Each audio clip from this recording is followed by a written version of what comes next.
If they get caught, they take all the heat. The cops come in, they take every dime into place. They take every penny out of the machine. We get this call. She said, we got hit. The police are there. You have 15 minutes to get down there. They're breaking open the machines. That's the problem with getting away with behaving like that for so long. You start thinking you're invincible. They're like, oh, okay, we need 30,000. Hey, you know, that has nothing to do with me. That's no. You don't understand. We're collecting 35 today. I had my shotgun, I cocked it. And he's like, what are you going to do? Take one more step and you're going to find out. These things were always classified as arcade games, amusement-only devices. Right. But we used them for illegal gambling, racketeering, you know. So, and what for years protected us was on the machine it said for amusement only. Nod, nod, wink, wink. But, you know, we had the outfit I worked for was my brother-in-law's company. We had like 55 to 60 bars, but they go up and down. You lose accounts, you gain accounts. And you put them in these, you know, put them in the bars, restaurants, little convenience stores, you know, and they use them basically for gambling, you know. And if they get caught, you know, the thing with what protects us is, you know, if they get caught, they take all the heat. You know, the cops come in, they take every dime into place. They take every penny out of the machine. They take any money you have behind the counter, anything in your safe. They take it all. They clean you out. And they take the boards out of sometimes they smash the heck out of these machines with sledgehammers. But sometimes they say, you know, we'll give you 15 minutes to come down here and open them up. So, you know, if they open the machines up, you know, we'll go down there, we'll put a board in there and they'll be up and running. But how this works is how we protect them is that they get rated, they take the heat. So if they take, you know, $3,000 out of the poker machine, you know, they would have got half of that, $1,500. So we'll come down there. The cops will leave them a ticket, $3,000.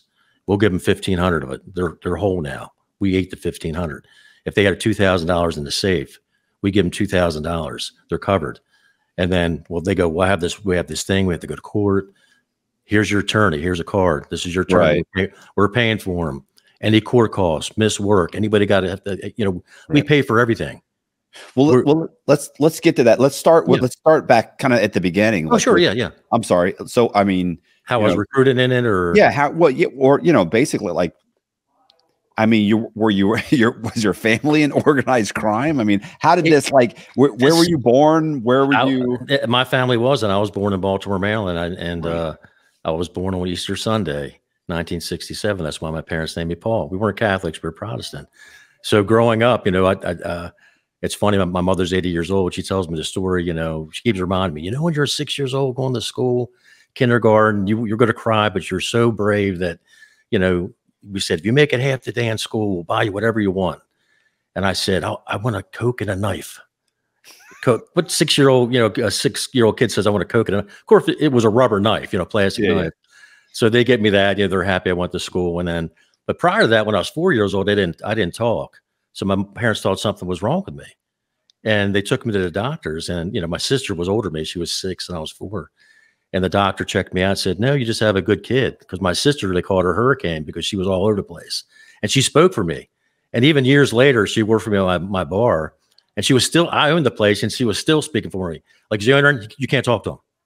I'm like, so it persisted through her whole life. You know, it was kind of comical how that went. But back to the story, like, you know, I was in school, National Honor Society, up to the 10th grade. I always wanted to be a Fed. In fact, in my yearbook, my 1985 yearbook, I did have hair, had long hair, parted in the middle. It used to take me 45 minutes to dry it, believe it or not. And the big comb, I don't know if you had a big comb or not. So, you know, it was written in my yearbook, U.S. military, criminal justice degree, hopefully FBI. So my 11th and 12th grade year, I kind of effed off. You know, it wasn't cool to be smart, you know, because everybody cheated. I was a guy everybody cheated off of, you know, because I always had the work done, you know. And it wasn't cool, you know, when you get older, you're in your teens, it's not cool. So I kind of screwed up my early college plans by messing up in 11th and 12th grade. So I'm thinking, okay, let me go in the Army. Let me take some classes while I'm in the Army. Regroup. And right. I qualified. I did well. And you have to take an entrance test. And I did well enough to like kind of pick what I wanted to do. So I'm like, you know, gunsmithing. They had a job, was 45 Bravo 10, which is like, you're like a gunsmith, you know. And it had a top secret security clearance. I said, oh, this is great. I'll do this. Go in there 4 years, learn about all kinds of weapons. Everything they fired, I could fire and fix. I have the top secret clearance. I'll get out, 4 years, go to college, try to become a policeman prior, being a Fed. I wanted to be a policeman, go to school, then be a Fed. And, so that was my path. But once I got out, I started working at this hotel, and I met my boss, ended up being my fiance, now my wife. So she was my boss. And so how I met, talk about my family wasn't an organized crime. And we were just regular, my father worked for General Motors 38 years. My mother was a housewife. Joking about the organized crime. I was like, yeah. How did this? Well, I'll tell you what happened. We're dating, and then, your first dating, I went to every function. They had a function every weekend. And we always went, all the functions were at her brother-in-law's house, my future boss, Sonny. I call him Sonny. And there was always another character there, this guy named Phil. Phil ended up walking my wife down the aisle because he was kind of like a surrogate father, because her father died when she was young, and he was a family friend. But he also was a Baltimore County judge. He was a liquor board judge. He ended up serving out there 23 years. But he knew everybody in Baltimore County, Baltimore City, Annapolis. He knew everybody because he was in politics and being a judge for so long. So when we would go to these parties, when I was dating my wife, the two characters are always there. Sonny, they're usually at Sonny's house. He had a 7,000 square foot house.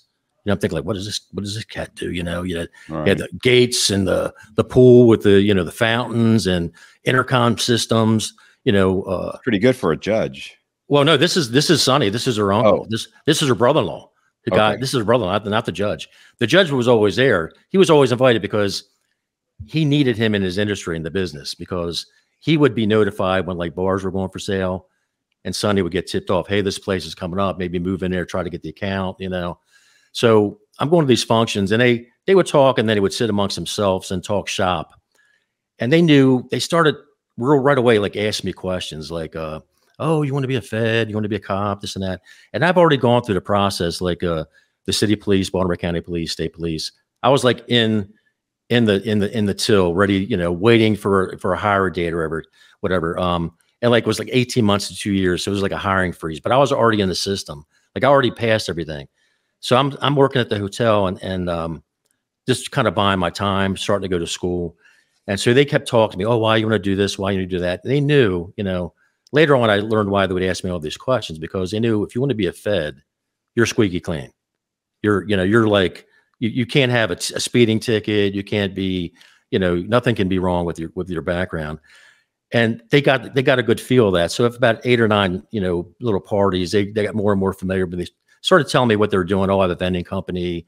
And they had like 110 cigarette stops, but not every stop had poker machines. About 55 to 60 bars had poker machines, because they had 110 cigarette stops. Stops. Back then you had cigarette machines. Okay. So every bar had a cigarette machine. Yeah. I remember the ones you pulled the lever. Yeah, but not every place we had poker machines, because some places were like facilities where they had weddings and things like that. So we didn't have machines in those places, and like we had cigarette machines at like warehouse places where guys got off work and they get cigarettes, because back in the 90s, people were still smoking like crazy. So they started talking about the business and all, and then I thought something was up. And my fiance at the time was thinking, like, what's he always ask? Why is he pulling you aside? He always were pulling me aside, asking me questions. So I'm about a few months after going to these things, I'm working at the hotel, and he comes checking in. He was staying there. He lived in Virginia. He would come in town in Baltimore where his business was, and stay like 3 days a week. So he'd work 4 days a week and go home on the weekends. And so he came in one night and he was checking in, and he said, hey, kiddo. He always called me kiddo. He goes, hey, kiddo, when you get off, 11, come up and see me. I'm like, okay, Sonny, I'll come up, and I'm thinking like, okay, he's going to maybe, all this talk about what do you want to do with your life? Maybe I can help you out with something. And then he would say, hey, Phil's a judge in the county. Maybe he can help you in 18 months, get you in the police department, So they're feeding me all these lines. And so I go up at 11 o'clock when I got off, and he's up there. He loved to smoke. He always smoked. And he's telling me about his business, what I do. And then he started telling me about the poker machines, more involved. He goes, I'm like, are they illegal? He's like, well, they're only illegal if you get caught gambling on them. So, and So I'm just listening to him, and he was 20 years my senior. I was 23. He was 43. So he's a lot older than me. So he's telling me about the business, and he goes, the same thing. How long is this police thing going to take? I said, 18 months, 2 years. He goes, hey man, why don't you come work for me? I said, I don't know, if the legality of this stuff, I'm not sure. It may hurt me. He goes, oh, I'll just have you move machines. You run the cigarette route. You're going to get married eventually to my sister-in-law. You'll be family. You'll be perfect. I'll help you out. You're helping me out. Yeah, you're not robbing the bank. You're just driving the getaway car. No. And he explained to me too, he goes, we're like bankers. And they were like bankers. So you want to own a bar, a bank's not going to lend you 25 grand as a deposit to get into a bar. They're not doing that. So these guys would come to these operators and say, hey, I want to buy Nick's bar. He's selling it. He wants 100 grand. He wants 25 grand down. I don't have it. And so we go check the place out, or he's telling me this. We check the place out. We think we can make money. The main thing is putting fast pieces in there. They call the poker machines fast pieces. And you put a jukebox, pool table, whatever. They think that they make their money back pretty quick. They'll lend the guy the money. But see, they tie the guy up too. If the property's involved, they put a lien on the property. They always put a lien on the liquor license. So they're not going to be out a penny if the guy goes belly up. And then we also kind of control them too, that if they screw up, and we've done this before, if they screw up, I'm kind of getting ahead of myself. We put them out, put somebody else in there. Right. So he's explaining how this thing works. So we're just like banks. We're helping people out. We loan them money to get into business, and then he's, what do you think? I said, I don't know. So he had his briefcase there. He opens his briefcase, and he had this six bundles, stacks of money bundled together. And he throws me one of them. I catch it. I'm like, man, it was $5,000, bundled up. And he goes, what do you think? I said, that's, more money I've held in my life. I was making $800 a month in the Army, and I was making, $225 a week working in a hotel. And he's telling me about it. He goes, how about I start you at $35,000 a year? I'm like, $35,000 a year. I'm thinking the police is going to start me at 21. Right.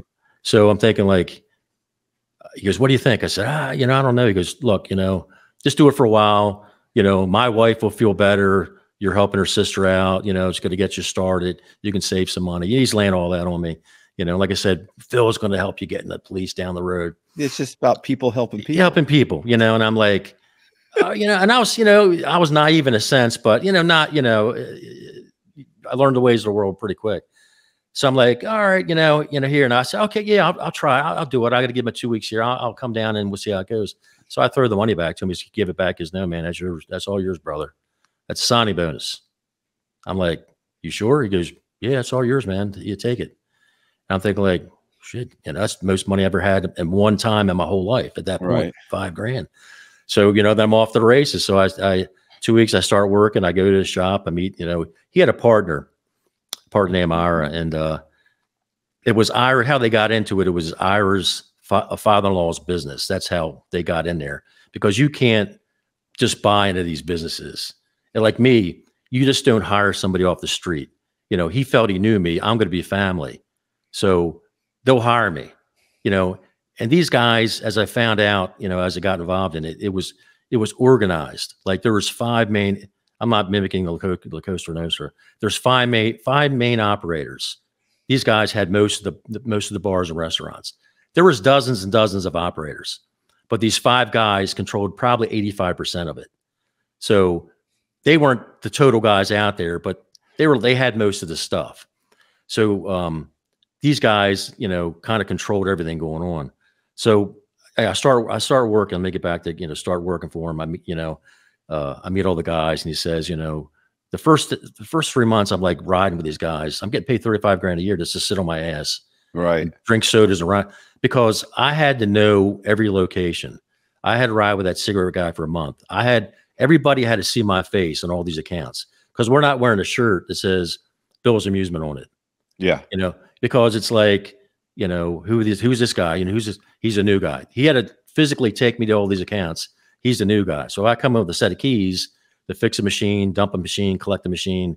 They knew who I am. So I ran with a cigarette guy for about a month. I ran with the day mechanic for about a month, the night mechanic for about a month. Then Sunday's like, all right, you're gonna start collecting with me. And I'm thinking like, okay, I thought, all right, yeah, okay. So I'm going to start collecting with you. Can I ask a question? What's the night mechanic? Yeah, we had, because these things were in bars and restaurants. Right. So we had day mechanics, because we had to service the machines if they broke down. Oh, okay. Yeah. Okay. So sometimes I thought you were just going and opening them up, taking the money. And oh no. I mean, I learned everything. He wanted me to learn everything from the ground up because eventually he would come up in town and screw off because he had 3 or 4 girlfriends, right. And his plan was I was doing all his stuff eventually. Right. So that was his goal. Get me situated. He's going to go to Vegas, do whatever, go to Jersey. And then he plays, dad and husband on the weekends, I mean, the guy was a character.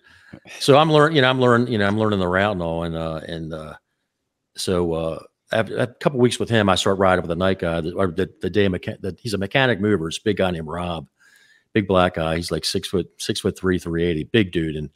And Sonny's like, hey man, he's slow. You work with him, you move his ass. I'm like, how am I gonna move this guy? He's 6'3", 380.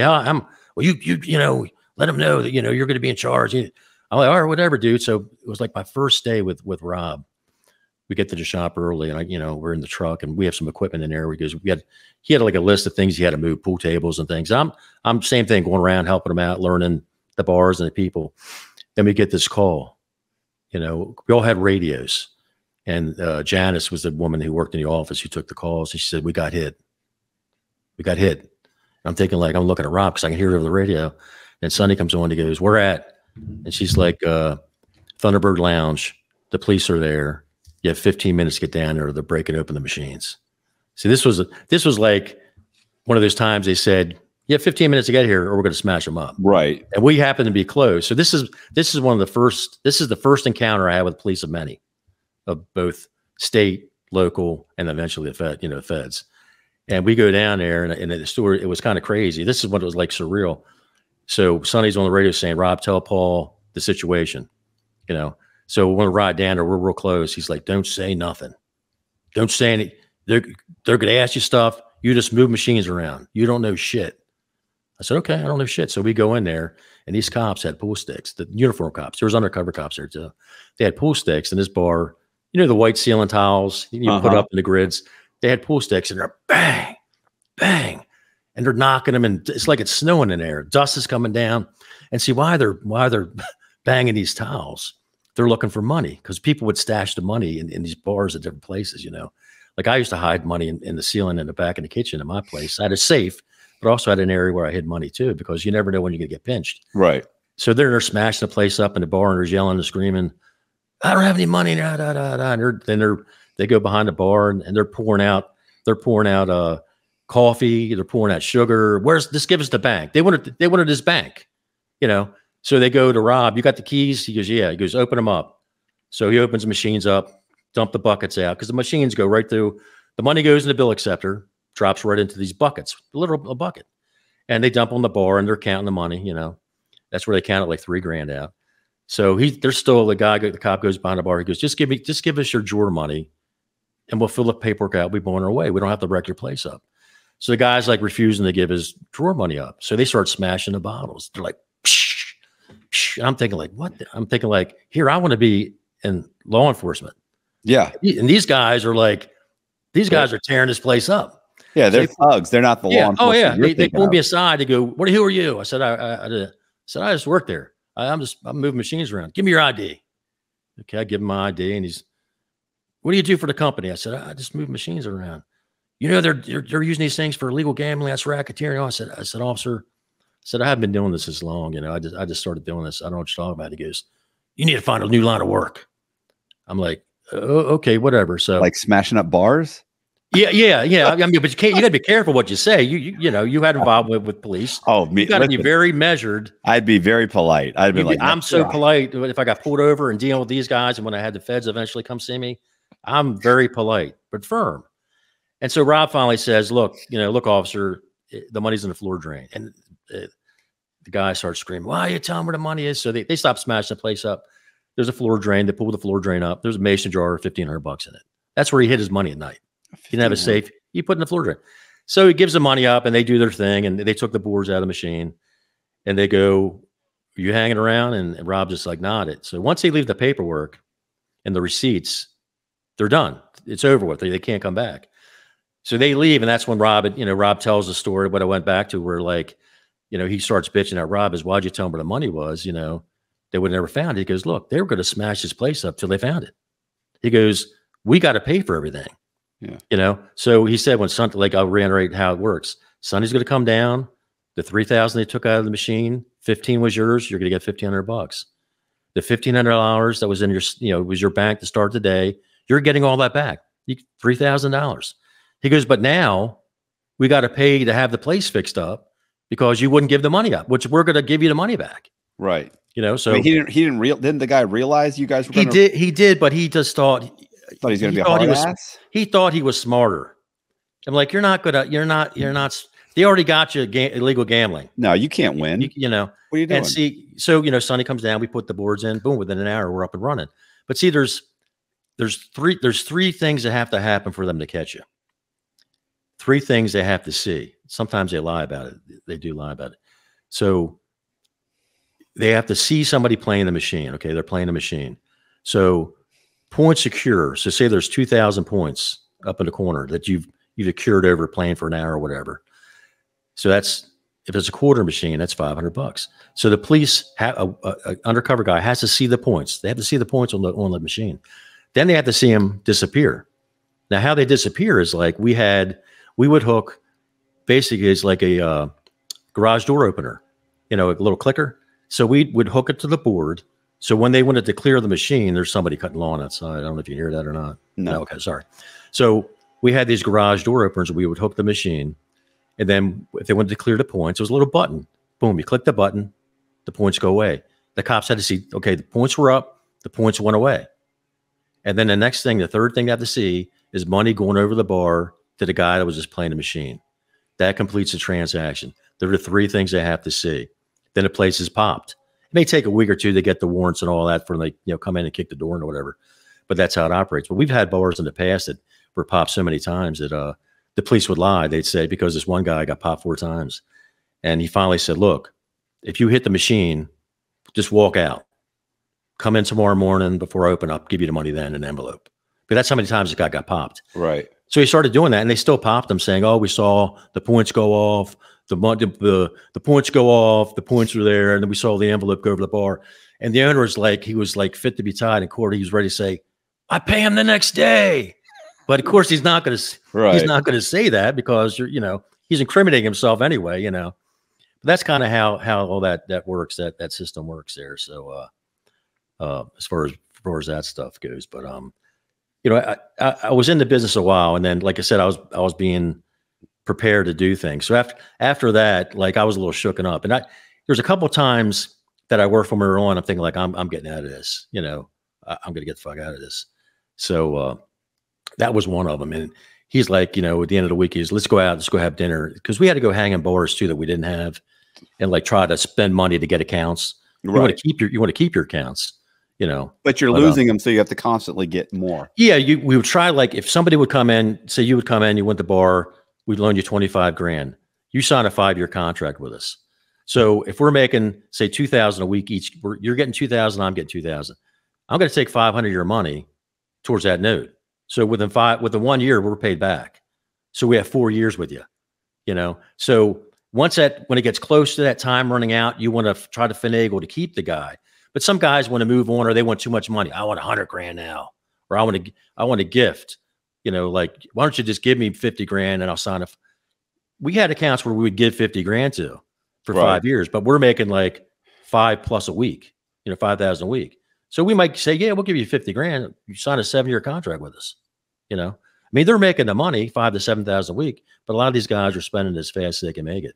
Yeah. So, you know, so we'd lock, you know, give them the 50, just give it to them. We're making that back real short. And then we got them for 7 years. And so you also, once you have a contract with these guys, you know, you have liens on everything. And you could, like, if you have a problem with the contract, you can sell it to one of the operators. And that was part of these meetings when these organized guys, these main operators would meet like once a month. They would talk about that. They would say, hey, I'm not happy with T. Appleschmitz, you know, we just don't get along. I'm making 700. We're making only 700 a week, you know, he's making 7, I'm making 7, but really there's no work involved unless the machines break down. So it's like easy money. But if they have a personality problem, sometimes they'll say, you know, hey, I got 3 years left on the contract. We're making 7 a week. You know, you want to give me 20 grand? I'll sign the contract over here. I'm done with the guy. He's a jerk. Yeah, I was gonna say, but then again, the funny thing is like the more money you make, the less shit you're willing to put up with. If you're making $500,000 a year, and this guy is only $20,000 of it, but he's a big headache. I'd rather let me get rid of him and find somebody else. But then with the other side of the coin, we had this one stop, and this guy was a bad coke addict, and like I said, of all the bars we had, most of these guys, you do their thing, we have no problems, we do the collections, they know when their contract's up, maybe we'll renew it, maybe we won't. If they like us, they'll stay with us. We'll loan them money, maybe we'll give them money, whatever. But we had this one guy, we lent him $100,000. He had a nightclub, but he was a big coke addict. But the thing was, he had this big nightclub, and he had a back bar that was as big as my bar that I owned. My bar was 2,000 square feet. He had a back bar the size of my bar, and they had like a door, and he would have after hours parties in there. And he invited like all the, the gamblers, all the dealers, the bookmakers. He knew all these guys, and then he had prostitutes in there. So we'd have these it's like Caligula, back in his back room after hours. And I would get a call. I mean, my wife would many times 3, 4 in the morning. I need a dump. You got to get over here. I need a dump. And a dump is like he's out of money, because these guys would loan money to players. They would cash checks for him, and these guys would be there all night feeding the machine. So he would run out of money. So a dump was, I would go over there, open the machines up. We'd count all the money, say it's $5, $6 I give it to him. He signs a piece of paper. He's got more money to keep these guys in there. But this one particular night I went over there, he had a steel door in the back. You could come around the back and go in, and I hear this music. It's like 4:30 in the morning. The music is bah, bah, bah, bah. He just woke me up, But this guy's the only guy I had my own phone number, because we're making so much money there. And I pull the door up. I'm like, this fucking door's open, and I know what's going on there. It's like I said, these girls are in there giving guys blowjobs. There's coke all over the place. I mean, like I said, it's like Caligula. If you're familiar with that, it was just nuts. Yeah, yeah. So I'm like, I bolt the door. I go in there. I'm like, what the F is going on here, man? He's like, oh, Paulie, good to see you. And he's stoned off his mind. This guy was named Richie, and he was like stuck in the 70s, long hair in the middle, always had a Hawaiian shirt on, shorts, flip-flops. I don't care if it was 8 degrees outside with snow. And he had a bad stuttering problem, and Sonny would call him Stutterfuck. And I'm thinking like, man, that was kind of, I thought it was kind of evil to call him that. I had a stuttering problem when I was younger. I kind of felt bad at first, but then I realized it wasn't hereditary or anything or genetic, because he did so much coke. I mean, he couldn't talk right. So I go over here, do a dump and all, and he's like kind of a little flippant with me. So I carried a piece. After a while, I carried a piece, because some of these guys would get robbed. I'm thinking, I'm not getting robbed. I'm gonna protect myself if I had to. Initially, I carried it illegally, and then eventually, when I bought my bar 93, I had a permit. But early on, I didn't have a permit.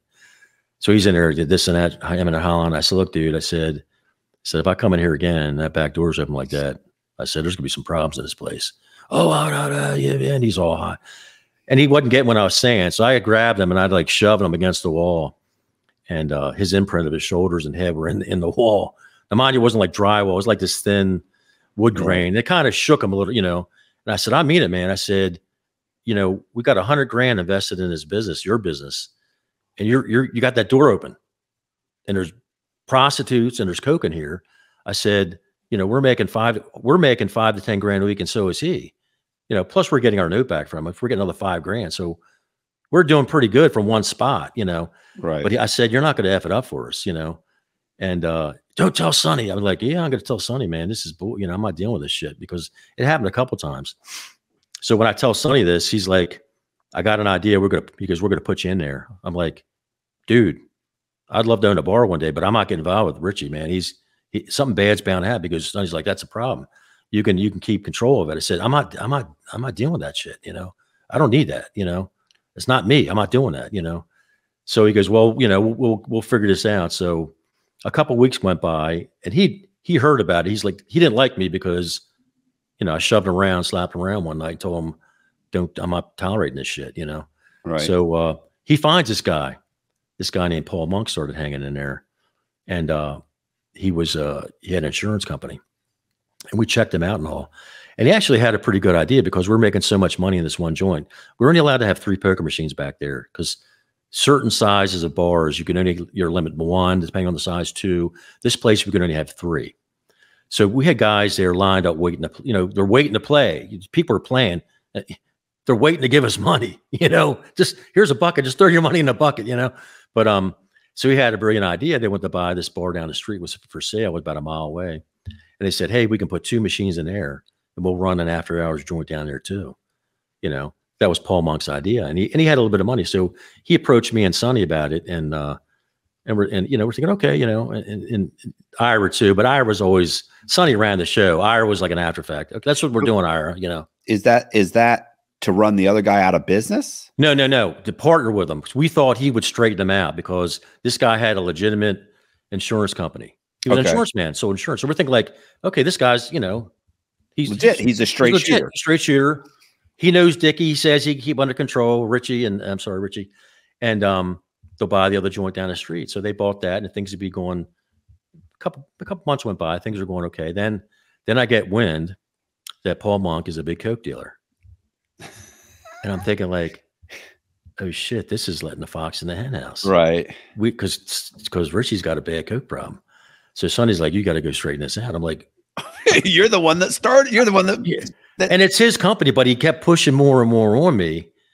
And like I said, I was drinking a lot back. We drank a lot, and if I wasn't drunk, I probably was hungover. And I was just out of the military, and I had a real bad. I mean, short fuse. I had a short fuse. I'm not as calm as I am now, but I mean, I would my wife would say, you were just terrible. I mean, she would say you were terrible back then. I mean, I just had a bad.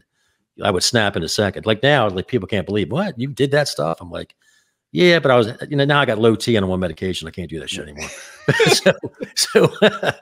So I had to go. He goes, go talk to Paul. I'm like, well, what do you want me to say?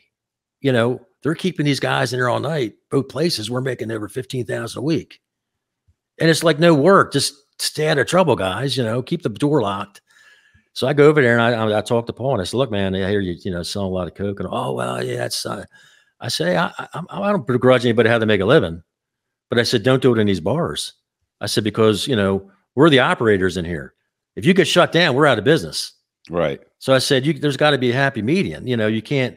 He goes, well, we're keeping the. I said, I get it. I get it. I understand. The guys are in here. You got the broads. You got the coke. And it was crazy what I said. I said, just keep a limit on how much coke you have in here. That's what I said. My God. So I'm thinking like, well, I mean, what am I supposed to say? So. It wasn't probably a month. I get another phone call at my house, and it was Richie calling me, and he said, Paul Monk got murdered. And I'm like, what? He goes, and he knew I had a 20 gauge I carried with me, 38, 9 o'clock. And I'm thinking, oh shit. And I'm thinking like, because Sonny was stepping on people's toes, other operators, wasn't paying people when he bought some accounts. I'm thinking like, man, this guy's going to get me he's going to get me in a bad way. So I go over there, and second time I'm talking to police, and I go over there, and the tape's up and all. And this made the news in the paper. This murder is still unsolved. This murder never got solved. And I go over there, police like, who the hell are you? I'm thinking like, I just pulled up. I said, oh, I'm acquainted. I didn't say I was the machine operator. I said, oh, I'm just friends, I'm his friends. And then Richie steps in and says, I just called him up. He was asleep at his house. And he's like, is that true? And I said, call my wife.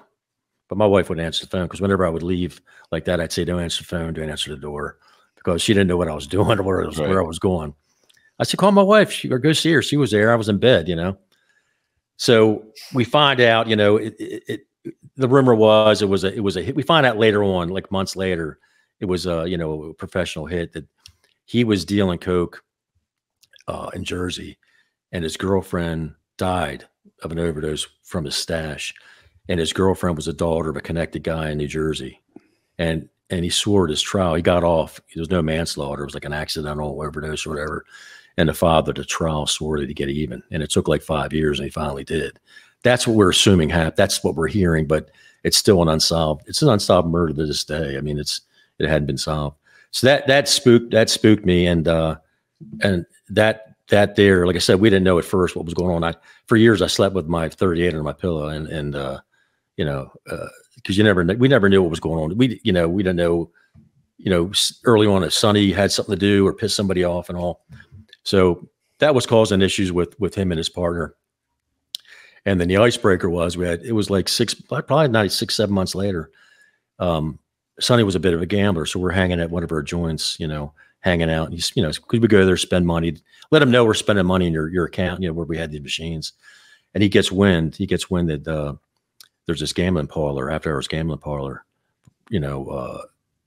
over around the corner off Harvard Road from where we're at. He goes, "Get my car, kiddo. We're going over there." I'm like, "Dude, it's like 2 in the morning, man." Because we had to stay out and mingle, and he's looking for broads. I'm just with him because he's telling me to come with him, And I guess eventually I'm kind of his muscle in a way, because he's got me in fights. He's got me in situations that that normally I wouldn't be involved in. But he goes, "We're going over there, brother. We're gonna do some gambling." So he gives me 25,000. So I got it in my jacket, and we go over this place, and it's this old stinking garage off like Harford Road. And I'm thinking, like, what are we doing here? And it had a second floor, had metal steps to go up the second floor. And I'm looking, there's like BMWs or Jaguars or Mercedes. I'm thinking, like, man, what the hell are these nice cars doing this dirty ass little garage, And he says, "We're going up there." I'm like, "Okay." So we walk up these steps, and we knock on the door, and this big guy answers it with, he had a holster and had a gun in his holster. He's like, "Yeah." And Sonny's like, "Rolling." "All right, come in." I'm thinking, like, what the hell are we getting into? But we walked in this place. It's over a dirty garage, second floor. We walk in there, and it's probably like maybe 1,800 square feet, roulette wheel, poker tables. They had chips. It was just like a mini Vegas in there. Girls were walking around half naked carrying drinks. Right. These two big Italian guys with the chains and the gold were walking around talking to everybody. And it was Roland's game, but these two Italian guys were bankrolling the place. And so Sonny's, he's gambling. He give me another 5, give me another 5, give me another 5, And so 4 or 5 o'clock in the morning rolls around. I said, "Dude, man, I get the freak out of here." I said, my wife, is going to tolerate me getting home 5 o'clock in the morning, He's like, "Oh, you're with me, brother. Everything's cool." Like that was wearing on my wife. That was sort of wearing on my wife, getting home, nothing good happens after 2 o'clock. I owned a bar. Nothing good happened. Are you still making $35,000 a year? No. When I started collecting, he gave me a $2,000 a month per diem. Oh, okay. But see, then he would always throw these other little things in there, like when I would think about getting out, like when I was going to get married. Phil's like, "I'm paying for the catering hall and the caterer." "Oh, thanks, Phil," the judge. And Sonny's like, "Well, I'm paying for the band for 4 hours, and I'm taking you to Las Brisas, Mexico for 10 days. And that place was like Lifestyles of Rich and Famous during that in the 90s. Robin Leach, it was $10,000 a week. Limo rides, rent a Jeep. He paid for everything. So he would do things like that to try to keep me corralled, Yeah. And then throw me money. "Oh, here's this, that. If you had a good week, here's another, 2 or 3. I'm thinking, like, and you get like, it's like a high in a way, you just, I'm thinking, like, I always thought, like, am I doing enough? But then I realized, yeah, I am doing enough, because he's put me in bad spots, where I could, somebody could shoot me or stab me or come at me. Yeah. So, what happened to law enforcement? Well, I was hooked. I mean, right. I was hooked. But so we go to this gambling parlor, right? And I said, "I got to go at 5 o'clock in the morning." So Roland dropped me off my car, go home. My wife gave you some shit. I'm like, "Hey, it's part of the job." He called me sick. Thank God there was no. Did you have a cell phone? No cell phones. No, nice. No. Nice. No, there was no cell phones. So pagers. That was it. You didn't have to hear anything until you got home. No, till I got home. Yeah, of course she was never up, but she heard everything. "Oh, what time did you get home?" "2." "Oh, it was 5." So she did, she knew everything. So he called. I laid my head down. He calls me at 6, and he's like, on the house phone. I'm like, "What's up?" He goes, "Brother, you got to do my route, man. You got to go run my route. I'm over here still." I said, "That's all right, man." I knew how to collect his route. I knew, because every account was different. There's a different deal, how much money they owed you, what the cut was, 60-40, 50-50. So I learned all that stuff, because I'd been here, a couple of years. So I'm running his route, and then I get back to the shop, and Janice is like, "These 2 guys are calling here. They're calling, making threats." So what are you talking about? They have like accents saying, "Where's Sonny? It's his money. He's supposed to come by, da. So Sonny calls the shop. "Hey, meet me over here at Belloc Diner." So I go over there. He looks like shit. And we get a coffee. He goes, get a coffee, have breakfast. He didn't even touch his. He looked like he was in a bad way, smoking one after another. He's like, dude, man, I lost 30 grand. It's like, no shit. I was carrying 25 of it for you. He said, no, I borrowed 30 from the house. I lost 60,000. I'm like, holy shit. I said, well, I guess you got to pay these guys. He's like, fuck them. I ain't paying them shit. I'm like, you're not paying them shit. I said, these guys were Italians, right? He's like, yeah, I don't give a fuck. I'm like, he's like, I don't believe in Italians. I'm like, dude, I said, if they're connected, you know, there's going to be hell to pay, you know? He's like, just bring your shit down tomorrow. You bring your shit tomorrow with me. We're going to straighten this out. Meaning my revolver, my shotgun was a 20 gauge. It was pistol grip. It was legal, but it was short. It could fit with a rope and under your jacket. It could, if you needed it to. I was gonna say that's the problem with getting away with behaving like that for so long. You start thinking you're invincible and I can do whatever I want. And like I said, you know, he thought he was connected. We weren't the mob. It was organized, but we weren't the Italian mob. But these guys kind of operated like that, you know, the guys in the group. So I'm running with them that day. We're doing collections. These guys are still calling the shop. We get back and he hides his car in the garage, which is, he never does. Usually we kept the cigarette van and some other stuff in there. He pulls it right in the garage and hides it. I'm thinking that's a first. He's never hit his car before. So they're calling. And Ira's like, what's going on? What's going on? He goes, Ira's like, these guys are calling. They said something about you owe them 30 grand and all. And he goes, don't worry about it, Ira. You know, fuck them. I ain't paying them. And so Ira's like, look, tell them you're not paying them. We don't want the problem. We don't want the problem here. He's like, don't even worry about it. Just don't answer the phone. Don't answer the door. So I'm in the back. It was a shop. It was a shop. Sonny had the secure office. Because all the counting machines were there, the safes were there, and it had a secure door. Ira had the front office, you know, which, you know, people could come right in, you know. And I was behind the office in a door that ran to the shop, right behind Ira's office. And I'm sitting back in her chair with my freaking 20 gauge, and I'm praying these guys will come in and cause a problem. You know, I'm thinking like, you know, this is like the worst. How are you going to explain this? This is like if you have to shoot somebody, how do you explain it? Yeah, how do I explain this? You know, how do we explain it? So we hear the door buzzer ring. Now, mind you, the shop was secure because it was like a nondescript building down an alley in a bad part of the city. There's no description. Steel door, a little window with metal grates on it, and a buzzer. And you had a buzz and an intercom system. You didn't get in that shop unless you got buzzed in. It was a steel door. You weren't prying that door open. That's how secure this place was. So we hear the buzzer go off, and Janice is like, the mail lady's here. So let her in, you know. I was like, let her in. So I'm listening, and she comes in. And I hear this I hear this freaking scuffling. So these two Italian guys they're coming in. They're waiting outside. They're coming in. I hear Sonny slam his door shut in that office because it's secure. Right. So they come in. We're looking for Sonny. They had the heavy Italian accent. We're looking for Sonny, you know. And Janice was ready to say he was in the office, and Ira said, no, wait a minute. He's not here. Can I help you guys? He's trying to like quash this. So he goes, come in and sit down and all. And they come in, they sit down. I have my ear to the door. And they're like, oh, okay, we need your partner owes us 30,000. But since he didn't pay us yesterday, it's 35. And we're here to collect. And Ira's like, hey, you know, that has nothing to do with me. You got to see Sonny. You know, it's not. They're like, no. You don't understand. We're collecting 35 today from you, from Sonny. Doesn't matter. We're getting our 35,000. And I'm like, and Ira's like, I couldn't see him, but I could imagine what he was doing because I'm listening through the door. I could hear him get out of his chair and kind of stand up, probably saying, what are you going to do?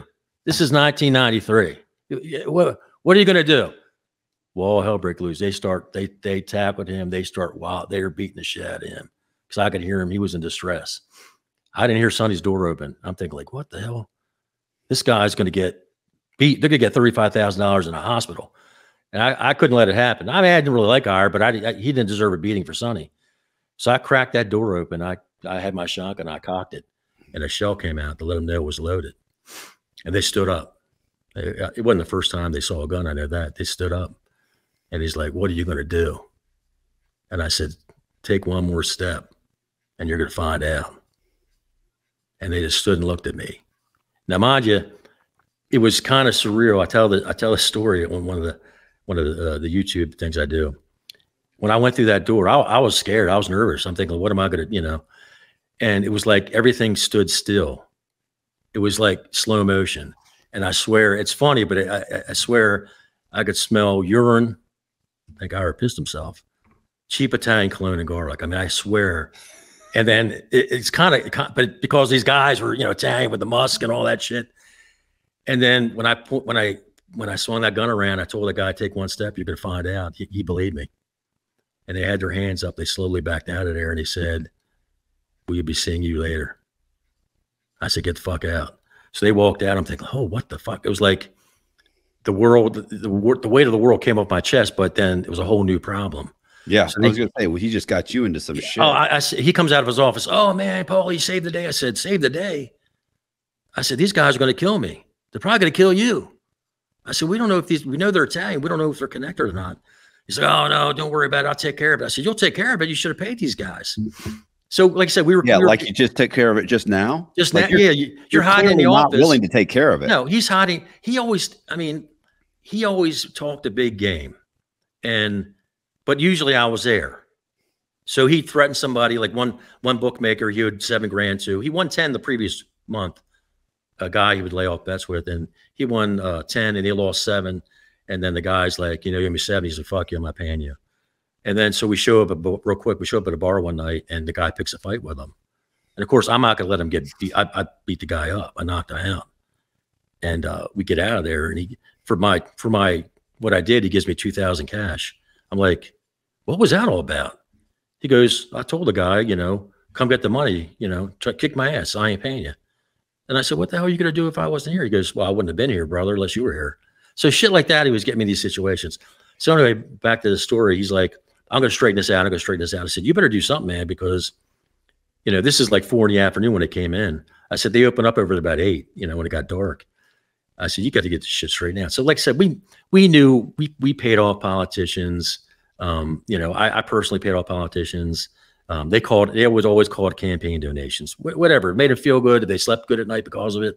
That's great, And he would call in some favors, and through Phil, we knew some police commanders, and this was over in Baltimore County. And so they had told him, look, have somebody go over there tonight when they start, partying, get going, and have somebody call from the payphone and say, you heard shots fired at this address, and we'll send the cavalry over there. So of course he's looking at me. I had to go over there. It was between 8 and 9 o'clock at night when they got started. Hey, shots were fired. Somebody screaming, running out of the place. And I kind of hung back, and they came over there. I mean, all the police were there, and they busted the place out. It's a legal gambling operation, Right. Roulette wheel, all that. It's all the shit poker game, So they get busted up. So these guys had a history. These 2 Italian guys. So they shipped them out. They shipped them out pretty quick. Like I said, he had to pay somebody to have this taken care of politically. And so like 3 days go by. So we knew an associate in town that was with the New Jersey outfit. This guy was named Johnny Polano. He had a sub shop over on Hartford Road. We would eat there a lot. Sonny would bet with him. This guy wouldn't take less than 500 a game. So this guy we knew was connected. So Sonny goes, you need to go over there, me, and talk to John and see, if these guys were anybody he knew. I said, you coming with me? He's like, oh, no, you can take care of it. And I'm thinking I'm packing my 38, but I'm thinking I can't have a beef with this guy. He's an associate. He's not a May guy, but he's an associate. And we knew that because we see jersey tags, a black sedan would come down once a month behind this sub shop, and he'd do his deal. He was one of the biggest bookmakers in Baltimore County. And it was funny when we ever go for lunch, he'd be in silk pants, silk shirt, white apron, clean, gold watch, gold jewelry, the dark hair, on the phone, doing that, talking, come out and talk to us. Cause Sonny would bet with him. He talked to Sonny. He knew Sonny had a vending business, never a spot of grease or dirt on him. But we knew he was connected to that outfit. So we go over there. Well, I go over there and I'm having lunch. He comes over to my table. This is 3 or 4 days after this happened. And he comes over, he's smiling at me. I'm sitting at the table, I'm eating, and I'm nervous. I'm thinking I could be in a bad spot right here. Show my face because I put a gun on these guys. And he comes over, he starts smiling at me. I said, Johnny, can I help you with something? He's like, I heard what happened. I'm thinking you did? What'd you hear? He goes, I heard it all. I said, oh. He's like, you're lucky. I said, what do you mean? I'm playing dumb. What do you mean? I'm like, he goes, those guys aren't anybody important. He goes, they were kind of like, they're trying to set up camp themselves. They weren't affiliated with anybody that he knew. Because John would know that because he's with the group up in Jersey. And he says, you lucked out this time. And I looked at him, I said, better lucky than dead. Yeah. He said, yeah, you know, and that was the final straw that him and his partner, they split because of that, because, you know, Ira was like, this is too much, because he acted like a made guy. People would, you know, he always had, you know, $5,000-6,000 in his, you know, roll in his pocket. And he always had 30-40 grand in the trunk, and people knew that. And he's lucky he never got jacked. I mean, but then again, whenever I was with him, I had a piece. So, so these guys split. They split because of that, you know. And you know, me and the guy named Stickley, of another mechanic, went with him. We went our own way. And this is where it gets interesting. So he's, you know, I'm doing more stuff. The police have been gone. That's done. You know, I'm making too much money. I mean, we're looking to build a house. I mean, you know, I'm full with money. You know, right. So I'm thinking like it's not gonna last forever. Just bank some money, put some money away. So I'm doing everything. So I started noticing these Crown Vics, like outside my apartment in the morning, at certain accounts I went to. We would always go to these accounts like super early in the morning before anybody's stirring, you know, because we were collecting, we would get in and out because we're carrying a lot of cash. And they're like at the account, you know, I'm thinking like, man, you know, for about a month or two went by, I'm seeing all these Crown Vics. So when he comes in town to settle one of his little trips with one of his girls, and I said, hey man, I'm seeing these Crown Vics everywhere, you know, something's up. You see too much TV, you know, there's nothing going on, you know. I'm like, because you know, he's 20 years my senior, he knows better. I'm like, dude, I'm in the trenches. He does know better. I feel like he doesn't know better. Well, I found out he starts doing coke. Right. But he always swore he never did, you know. So I don't, you know, I drank a lot, you know, I had my thing, but I was trying to tell him what's going on. So finally he goes, I'm going to ride with you. See, I'm going to come with you one morning during the collection. So, all right, yeah, I'll pick you up. So the first stop we went to was a place called Brandon's Pub off Harvard Road in the city. And I always would drive around because it's early. You didn't know if anybody's going to try to hit you, rob you. Cause I had the van stolen. I had my house attempt to break it into, because you don't know what's going to happen, you know. Because these guys are watching you, don't know they're watching you. So I drive around the block first before I park. So this time he's in the car with me. We're driving down the road, I go around the block, and I park, and I see a Crown Vic down the street. And I'm like, right there, see it? And he's like, oh shit, he ducks down. He's like down in the seat. I'm thinking like, he's like, man, you weren't kidding. I said, see the two antennas? So when we did our thing and drove by, he's like looking, he sees the antennas in the back, you know. So he's like, okay, yeah, so just be careful and all, you know. So after a while, I stopped seeing him. You know, I stopped seeing him. So he's thinking everything's copacetic. Okay, maybe they didn't get anything. No, they're putting the indictment together. Yeah, they didn't get anything. They got the surveillance done. Yeah, yeah. So he goes home. This is months and months later. He goes home. I'm trying to think of the year, 94. It's going into 94 to 95. He goes home, you know, to be the dad, the good husband, you know, on Friday, and he goes through his mail.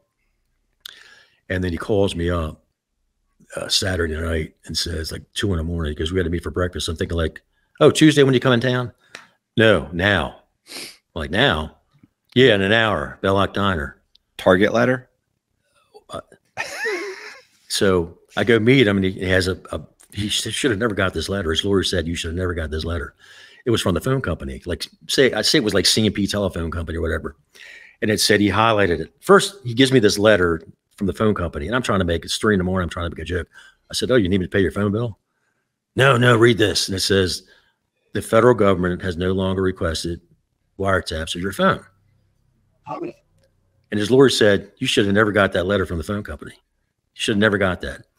So his lawyer said, you know, when you work and all, you say, well, I'm in town most of the week. I'm in home on the weekends. He goes, well, I bet you, you know, a bucket of money that whoever you're talking to daily, me, my house phone, my bar phone, because I'm in the bar at this time, and her shop phone as well as his phone. He goes, everybody's phone's tapped.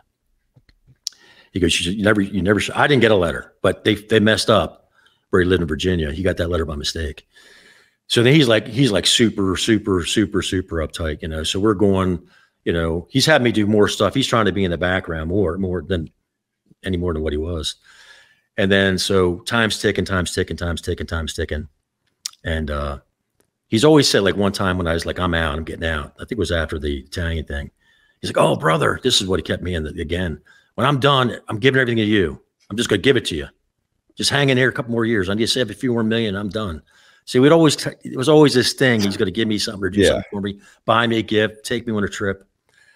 So he starts like, hey man, I think I'm ready to get out. You know, I said, what about the feds? I go, what about the feds? He's like, oh man, they got nothing. You know, all this time's passed. They got nothing. You know, he's leaving that for you. You're the one putting the machines in. You're the one collecting. Everybody's been seeing you for years. I'm going to the meetings with the guys, the other operators. My face is out there. He goes, I'm thinking about, I turn everything over to you and all. And I said, I'm thinking he's going to turn it over. He goes, yeah, all I want is a 200 grand.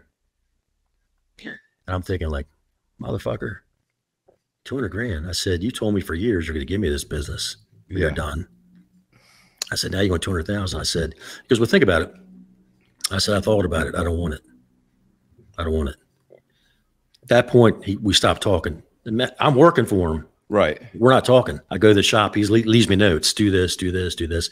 If he had to call me, he'd call me. So I'm now, like everybody else that he screwed over, I'm a rotten piece of shit. Right. Because I wouldn't get sucked into this. So one day I go over to the office and he has, now I had the bar. He had loaned me $25,000 to buy the bar when I bought it in '93. This is like '95. I paid him back already. It was his equipment in there, but it was, you know, we'd split. I never signed a contract with him. And he's like, you know, we need to work something out. You know, I'm trying to sell. I'm going to piece off all my stuff to the other guys, the other operators. They'll buy some of their stuff. You know, that's what you do. He didn't tell them why the feds were on him. Yeah. He just said, hey, I'm going to retire. You want to sell my stuff? So part of the stuff, part of what he wanted to sell was my place, the curb shop. And he was making $3 grand a week out of my place, which is a good stop. You know, it's a decent stop. And I said, that's not part of the deal. He goes, oh yeah. All I did for you. I said, it ain't fucking happening. It's not part of the deal. Well, we'll get it all worked out. So he storms out of the office. So I guess a week later I went over there, and prior to that, one of the guys that worked for Rock-Kind Vending, he was the biggest operator in the state. He had 150 accounts. He was making 200,000 a week back in the 90s in cash. And one of his guys came over to see me at the bar. I was at the curb shop. He said, hey, Paulie, he knew me. He goes, hey, you know, I'm just following up on this list of bars that Sonny has. You know, he's selling. I said, yeah, I know he's selling, you know. Because you didn't want it. I said, nah, I'm content. I got this bar. I'm content. I'm making good money, you know. He goes, okay. He goes, well, you're like the fifth. He goes, you're like the fifth one on the list. I had to come check out. And I said, my place isn't my place isn't on that list.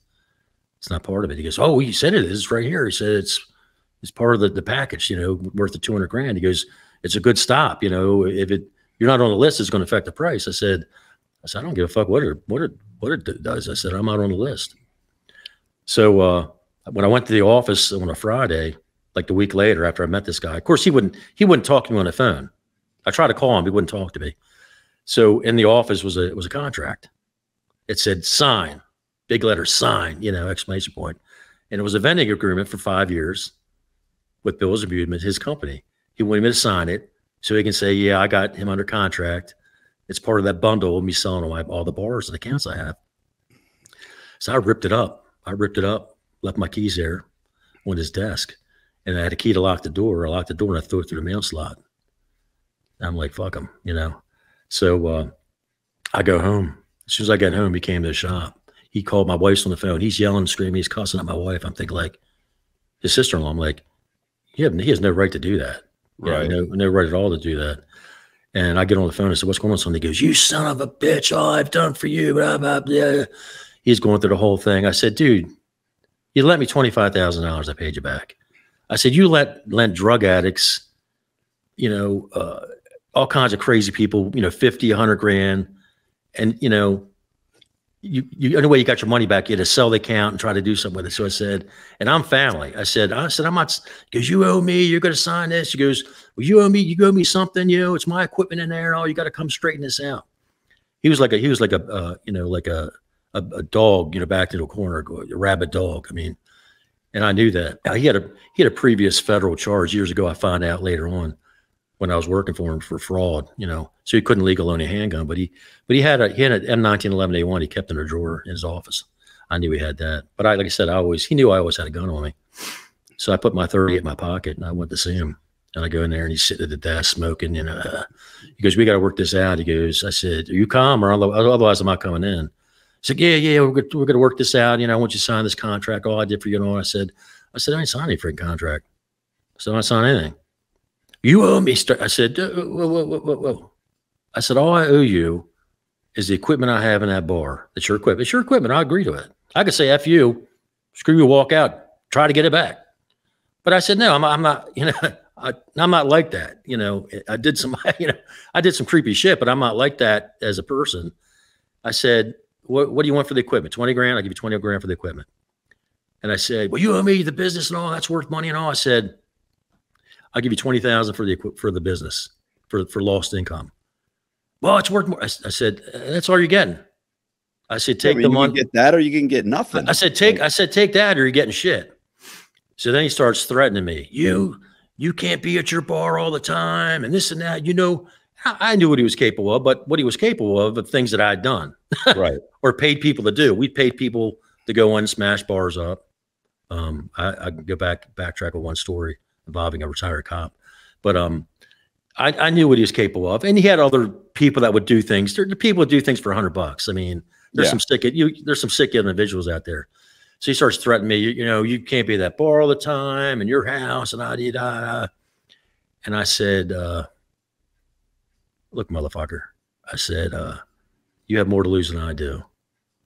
And I said, if anybody comes around my bar, looks at me the wrong way, threatens me, threatens my wife, if I even think something's going on, I said, you're not going to be around to take care of your family. And at that time, I clicked my revolver, had my hand in my pocket, heard it, and he knew I had my hand on my gun in my pocket, and he just got white. He just turned white, and he was a golfer. He always had a tan, and he just kind of looked at me, and I said, I will send you the money. I said, this is the last time we're talking. And I backed on up out of there. And like I said, he was godfather to my son and my oldest. But when I split, he was 3. My son, I have 2 sons. My son never met him, never had. And how my kids found out about this, that they know me as this jovial bar owner. Michael Phelps used to come in my bar. The ex-governor of Maryland would come in my bar, judges, lawyers, stonemasons, street people, radio personalities.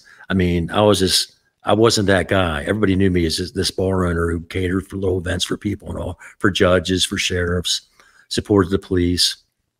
And, they didn't know me as that. And I started writing a book years ago. I wasn't a writer, but it was in a box. And the only way my kids found about this lifestyle, because my wife and me never talked about it, because we didn't see that side of the family, her side of the family, that he found this box. My oldest, who was 14 at the time, he's 28 now, or 29 now. And he started reading some of the stuff, and he's like, Dad, is any of this stuff true? You're in this business and all? And I'm like, yeah, some of it is. I said, some of it's embellished for stories and all, but that's kind of how he found out about it. But when I sold everything in 2016, and, bucket list, I wanted to write a book. I did write a book. It's more fictional because of legality things. And then I wrote a screenplay that's more true to the story. So then I started doing this stuff, talking about it. But so you never talked to him again? No. What happened with the federal case? Did he ever get indicted? I'm glad you asked that. You're very, very acute. And I split from him in 20, and I thought I was out. This is 1996. So 2000, I was building a 3,500 square foot house, my dream house. I mean, I showed enough money for how I was living, Right. That's one thing he never did. We always butted heads. He would put 10,000 cash in the bank, like every week. And I'm like, dude, you can't do that every week. Yeah. Don't tell me you don't know what you're doing. Okay, I don't know what I'm doing. Whatever. I don't. So, I mean, I showed 110,000 plus income every year, and I had a settlement from an accident I was in. So I had money. So I'm building this house, and I'm in an apartment. Both my kids were little, and the phone rings in the apartment, and it's hello, Mr. Schiffbauer. This is Agent Smith with the Internal Revenue Service. I said, oh, so what can I do for you? She goes, we need to come see you tomorrow at this. She knew the address, the apartment I was in. She knew I was building a house. And I said, 685-2022. She goes, what's that? I said, it's my attorney. Click. She slammed the phone down. And from dealing with things, sometimes your attorney might get you, you call, you might get him then. An hour later, he may call you later in the day, maybe the next day. It wasn't 5 minutes. My attorney's on the phone calling me. He's like, Paul, this is Sydney. I said, yeah. He goes, you know what it's about? And I said, yeah, about my brother-in-law, ex-brother-in-law. I haven't seen or talked to him in 4 years. He said, they informed me they're coming to talk to you tomorrow at your apartment at 10 a.m. or they're going to drag you before a grand jury in Northern Virginia. He's like, what do you want to do? I said, then come talk to me tomorrow. He goes, you want me to be there? I said, no. I said, I can answer questions. I know what to say and what not to say. So they show up 10 on the dot, sharp, knock on the door, boom, boom, boom. I'm on the bottom. We're in the apartment, like I said, waiting for this house that we built. They knock on the door and I let him in. Agent Smith shows her badge. The other guy shows a badge, doesn't say one word. And they sit down. He has a pad out. He's looking at me, taking notes. And she's asked me, we had canceled checks. I wanted to pay him back his money in checks because I didn't want him to come back saying that he owned that property. Right. And he wanted to put a lien, so I wanted to make sure he got checks. And I said it was for equipment and goodwill. I wanted it documented because I didn't want him coming back on me. So they're like, oh, you're laundering money for him and all. I said, right. Where you see that at? I said, I just told you, I bought some equipment. We split and I paid him back. They had me going in these accounts. You were going in here, about all the money he was making. We got you doing $30,000 deposits. I said that was his business account. What? Yeah, it's not my money. That she was like, you knew everything. This other guy's just sitting there staring at me. Doesn't say one freaking word. He's just sitting there looking at me, taking notes, seeing my reaction. And then she says, she's like, oh, well, about 45 minutes, she's like, oh, you have the curb shop on Falls Road, and you have two. She knew the layout. You have two poker machines in there, and it's just us talking. We know you pay off to your regulars. It's just us talking. And I said, hey, Agent Smith, that's great. You think you know what goes on my bar? But I said, I'm not going to sit here and answer questions and incriminate myself about any of that. I said, I agree to talk to you about Sonny. I've answered questions. I'm not talking about me. Right. I've answered everything you said. Well, it's just us talking and all. And she's talking about my poker machines again. I said, tell you what, I'm done talking. My wife is like, I didn't raise my voice. I was very calm. I said, I'm done talking. They're like, she put her chest out like, oh, we're the feds. You can't. I said, I know my rights. I'm done talking. You want anything else? I said, call my attorney and I'll talk through him. Have a nice day. And the guy slammed his pad and they're like, we're leaving through the back door. It was a slider, And I said, knock yourself out. I said, it's a little damp out back, but knock yourself out. I opened the slider for him and they leave. And my wife goes, what the hell was that about? Going out the back. I said, they're looking for something in plain sight. A Ming vase, a Picasso, looking for something of like value where they say, oh, we thought we saw a Ming vase in there. He says he makes so much money a year and he's building this house and he's got all this. And I thought that was it. So I go back doing my business and all. And, 4 years go by. I'm still running the curb shop. I'm, doing my thing. I'm getting written up in Baltimore Magazine for best burgers and things like that. And what is the statute of limitations on this crime? Like I would think it would be 5 years. That's why I was thinking what it took them, it was 4 years later. So they were trying to indict this guy within the 5 years. Now you're saying it's another 4 years? 4 years go by. They were still on him. He was still racketeering. As long as you're doing racketeering, It just still it keeps going. Continues. I thought he would shut everything down and moved on. No, because he bought a nightclub. Oh, okay. He bought a strip club, of course, where they had machines in there. So he just can't get right. No, he can't get right. So I didn't know about. They told me that. So I got a call. I'm working at the bar, and I'm in my house now, the big house, and she calls me. She said, "This is Agent Smith. I need to come serve you." I said, "Serve me for what?" She goes, "Well, you're a material witness in the U.S. government versus Sonny Warner." And I said, "For what?" She goes, "We need to come serve you. You're a witness for the state, for the government." I'm thinking like, this is the state, not the feds? This is the feds, for the Fed. I'm sorry, for the U.S. government. I'm thinking like, what the? I guess they wanted to they were asking people who knew about his background. Yeah. I just think they wanted to lay, he has a history of doing this stuff, So I call my attorney up, and he's like, for what he says, look, they got, I don't know if it's true or not. This is what he told me. He says they have 30 days to serve you. When they notify you saying we're serving you, he said they got 30 days. I don't know if it's true or not. That's what he told me. But it worked out that way because I'm like, I needed to lose weight at the time. I lost 15 pounds real quick because you're pacing, and I knew because I still had poker machines in my place, my bar, so I knew what I'm doing. I'm money laundering. I know what I'm doing. Right. But I'm just doing it for myself. I'm not doing it for his operation. So my attorney's like, you don't know what they're going to ask you. If you're up on that stand. And I said, yeah. And I said, he goes, you better hope he cops a plea. And it was all over the media. He had like 23 counts against him. So the time's clicking down 1 week, 2 weeks.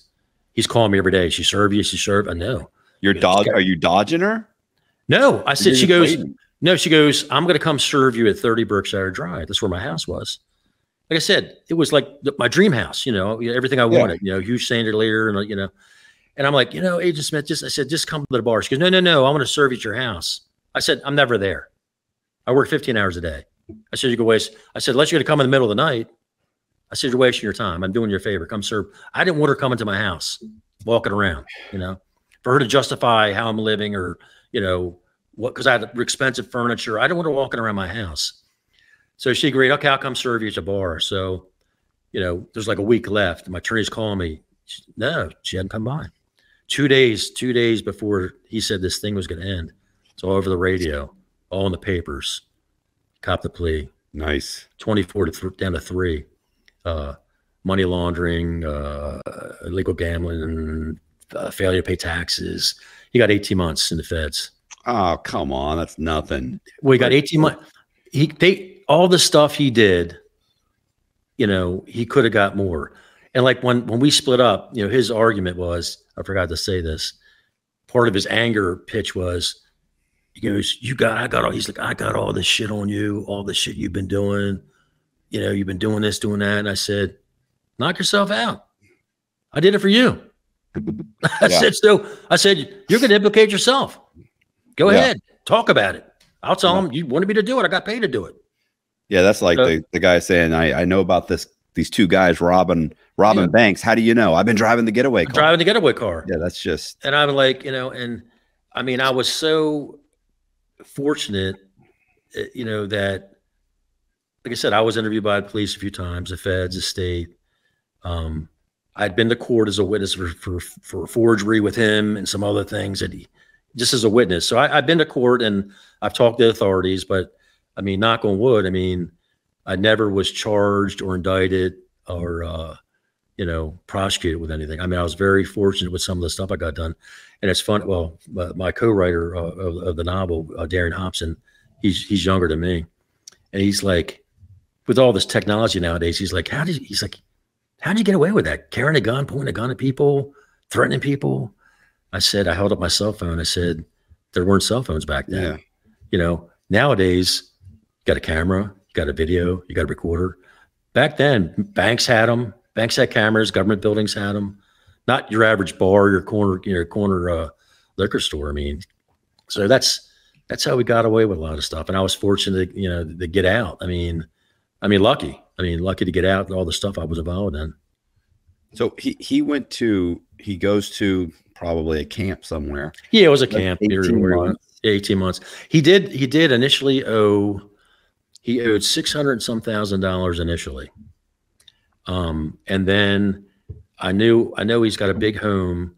He's got a $700,000 lien on his home for whenever he sells it. They can't, where he's at, they can't take his home from him until he sells it. They can't, wherever he lives, it's like he's protected. What is called, is a term for it. And then homesteaded. Homestead, yeah. There's a federal lien on there for his restitution. So whenever he sells it, he's got to give that up. And even when I was still with him, and he didn't want to pay taxes on anything. He didn't want to show any income. I said, this shows something. And then if you show something, they're not going to look as hard at you. Well, there's a huge difference between tax fraud and making a mistake. Oh yeah, exactly. Making an honest mistake. Yeah. Right. I should have paid, I took a bunch of deductions. Maybe I shouldn't have, maybe I didn't declare quite as much cash as I thought I was. I'm not very good with my books. I thought I had claimed enough. That's a mistake. Let me fix it now, as opposed to, no, I'm actively dodging paying taxes. Yeah. Now it's a felony. Now it's criminal. Yeah. One's a mistake and I can pay a fine and make some payments. The other one, I got to go to prison. He always thought he was smarter than everybody. And even when I would try to say with the Crown Vics and maybe an account wasn't happy or something, I was always full of crap. I'm in my 20s. He knows better. He's the man of the world. I'm like, hey, whatever, dude. I'm just trying to help you out, And I said, I didn't like going to the bank and putting $10,000 in the account. And they asked me for my ID. Yeah, it's not my account. It's not my money. It's going to his account. I told him, I'm not doing that anymore. He's like, well, you're like, I'm your boss. I'm like, I'm not doing that. Yeah. I said, I'm not doing that, So there's other little stories and other little things he got me involved in that somebody could talk about, some I can't talk about. But politicians, I'm gonna go back to where these when they had these meetings, when the guys would meet when they had problems. I'm kind of backtracking when I first started going to these sit downs with these guys, like the 5 major operators.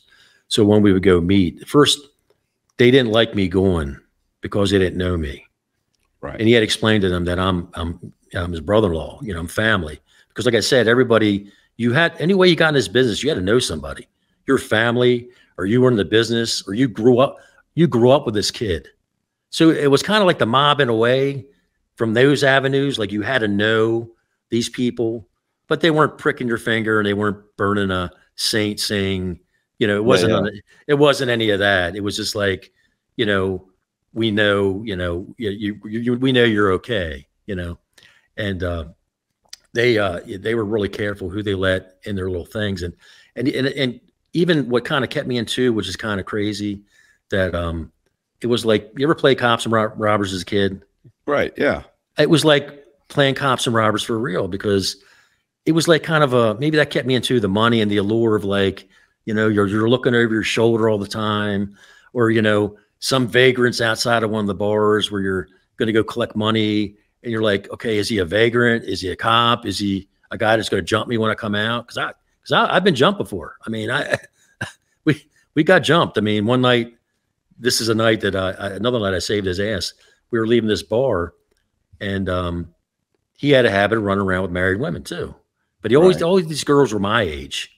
He liked to date these young, and he's flipping the money around, and girls come over to the money. Not all, but these types.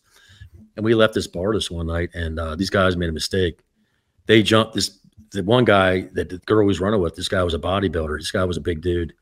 And we come out, and these guys are standing there. It's like 5 guys, and they fucking come at us. He gets knocked down, and these 3 guys are grabbing me, punching on me, and he's like down, boom, boom. This guy's, and the one guy kind of like wants a kidney punch me. He's swinging low, and he hit my 38 with his fist. And he said, oh, and so I grabbed that and I pulled it out, and I pointed these 3 guys on me, and I said, back the fuck up. And I pointed at the 2 guys beating Sonny up or on him. I said, get up. And they're like, they're scared. And I knew these guys weren't going to, they were young. They weren't going to do anything, but we were getting our ass kicked. I wasn't about to go to the hospital. And I pulled it up, and I wasn't going to shoot him. Well, I wasn't going to shoot him. But they got up, and I said, one guy said, what are you going to do? I said, unless you want to be left here tonight, you better get the fuck out of here. And they ran off. That was another time I saved his ass. It put me in a bad spot. And I was telling, somebody asked me about pulling a gun on somebody. And it's, if you pull a gun on somebody, you better be able to use it. And thank God I never had to use it. Right. I mean, I'm thankful for that. Like, these guys were younger. I knew it would just scare them. Like in the movie, you scare them. I didn't have to fire around in the air. Just scared them. They got out of there. Cause like I said, we were getting torn up. I mean, we were getting beat up pretty good. And that just got us out of the situation. And I always said, you know, if you pull, like when I pulled the gun on those Italians, you know, I got to be prepared for the repercussions. And thank God they didn't reach.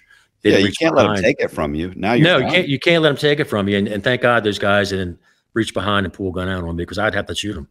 I mean, and I didn't like, you know, I like to tell my kids when I tell these stories when they were younger, I said, I didn't like being that guy, you know, and when, you know, shit got really bad and my oldest was 3, you know, I went home one night and I looked at him, I said, you know, I don't want to be dead. I don't want to be in jail.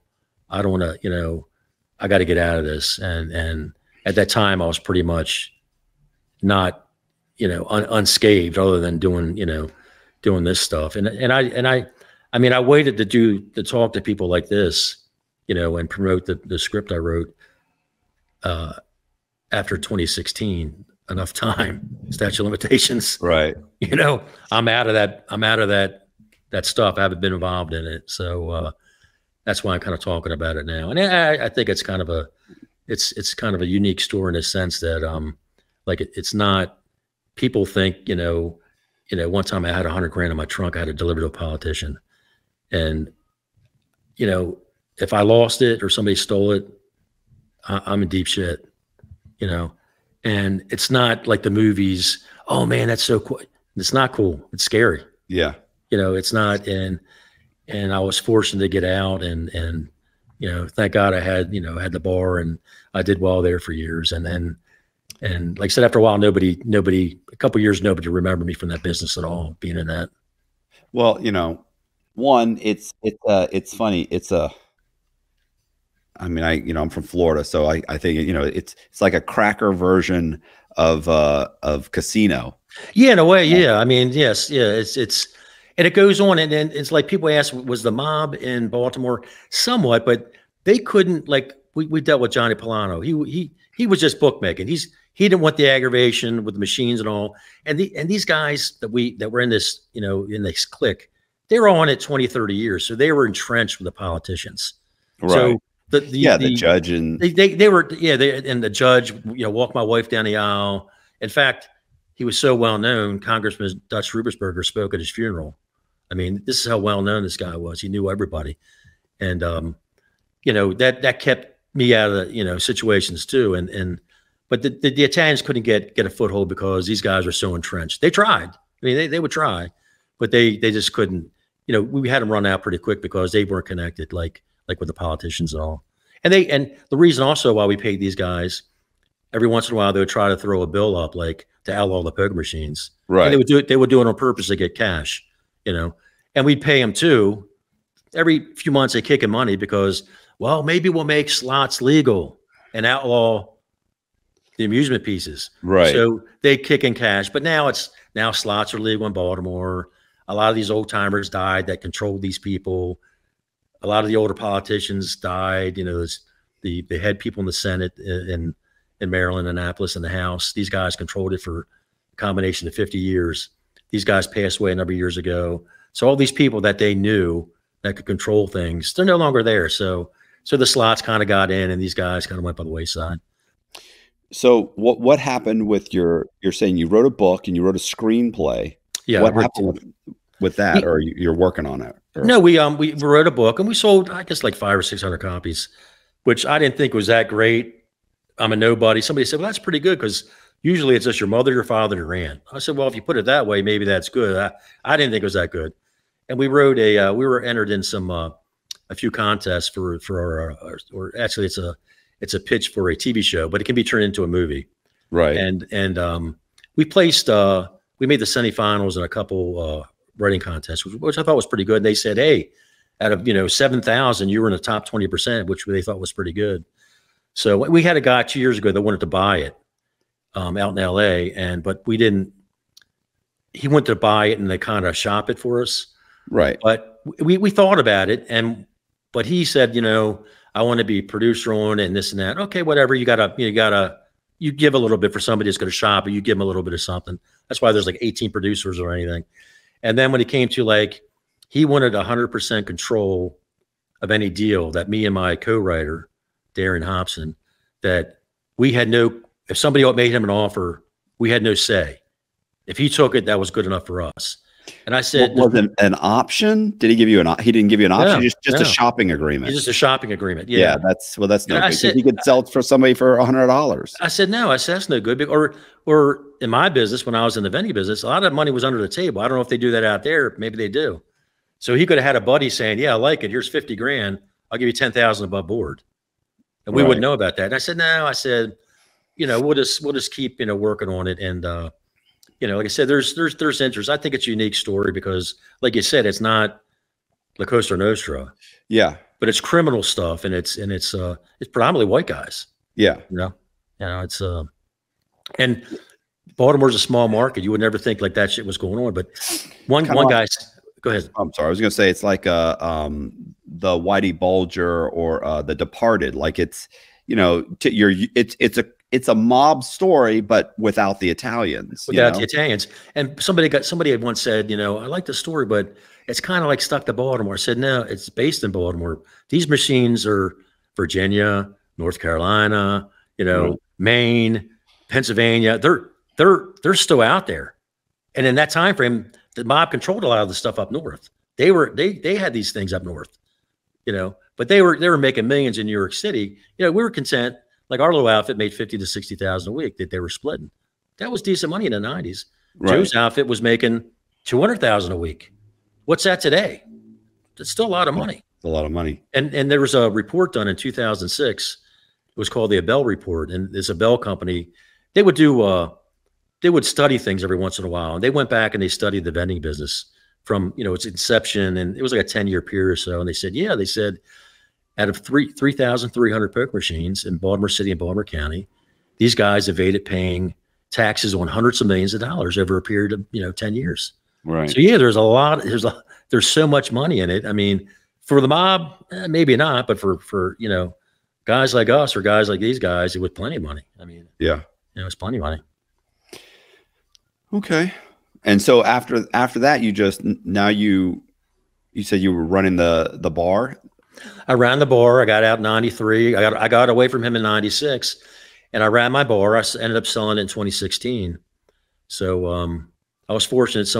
It was in a neat little area in Baltimore area called Mount Washington. It was kind of an upscale area. And like I said, you know, Michael Phelps would come in, the ex-governor would come in, judges, lawyers, tree guys, stonemasons. It was like a Cheers. Right. And I was fortunate. I always had not everybody, a lot of people wanted to buy the place because of how it was set up and like the Cheers feel to it. And everybody's like, oh, I'll buy it. And I'd throw a figure up to like, and I want all my money up front. Oh, you never get it. I said, why don't you fucking sell it? You know, unless I get all my money, I'm not selling it. Because a lot of my buddies that had bars that I knew over the years, you know, say they sell, you know, I owned the property, I owned the building, I owned the parking lot, I owned the liquor license. So I had more tangible property than a lot of these guys. But a buddy of mine, he had his bar 30 years. He didn't own the property.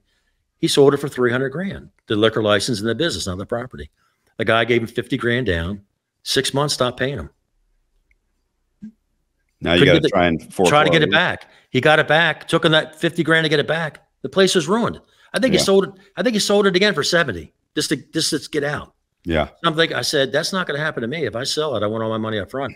And I stuck to my guns. And then I had these Oriental people wanted to buy it. They wanted to change the whole thing. And some of the locals that were pretty well off that hung in there like, no, you can't sell to them. I'm like, then write me a check. Because they're going to write me a check. You know, 800,000, you know. And they go, okay, we'll give you. I said, all right. But it took like 9 months to sell it because you have the hearing process. You have to, you know, post signs for a month. Hearings coming up. These guys have to go to a hearing. They get to get background checks. Yeah, they have to apply and get for the liquor license. License. Right? They apply for that. They have to have background checks, and then you have hearings where the community can come in and say, do we want it to stay? Do we not want it to stay? Now, this place was there since 1934. The place I had. And, you know, I bought it. I bought it in 93, sold in 2016. Unfortunately, in 2000, they went out of business. Really? Hence, that's why I wanted all my money up front, because COVID just knocked them out. And right. The guy that bought it he was very, very wealthy. He owned shopping centers and horses. He played polo. That was his hobby. Yeah. You know that, and he goes, man, it'd be cool to own a local bar, because they would come down once in a while. And him and his buddies bought it, but they didn't realize the grind, and that if you're not around, the first year they had it, they called me up and begged me to come back because it was messed up bad. And I said, dude, your employees will rob you blind, right? Yeah. Like, I mean, you really have to be there. You have to be. If I wasn't at my place, my sister was there. But it ended up, this guy, they gave me $8 grand to come back for 30 days. So I came back for 30 days after I sold it a year. And in 30 days, I showed it's profitable in 30 days. But I found out too, you know, I said, if somebody came down and checked on the invoices, I said, he was buying 100 pounds of crab meat a week and 100 pounds of shrimp a week. Now, we would do it once in a while as a special. It's pretty much like a beer, shot, burgers, clubs. I would do shrimp and crab meat, just seasonal. He was doing this every week. And people were saying, oh, man, I missed that deal. He would sell me 5 pounds of shrimp over the bar for like $10. It was costing him 20. So I said, if the owner had somebody come down and look at the invoices and say, this stuff's not on the menu, he'd have figured it out. He could have figured it out. And we figured it was like 50 to 70,000 the guy skimmed from in a year. And the guy was so wealthy. I said, man, you got to press charge. He's like, no, I could never do that. It's beneath me. I mean, because this guy knew the mayor, knew the governor, you know, he was worth over $200 million. He's like, this is beneath me. I can't do that. I'm like, dude, I know people get killed for less. I mean, listen, I'm like, and I wasn't messing around. I said, there's guys will be dead for less money. And he's like, it's just, you know, cost of doing business. And then when COVID hit and he went to another manager, he just said, screw it. He just got rid of it. So.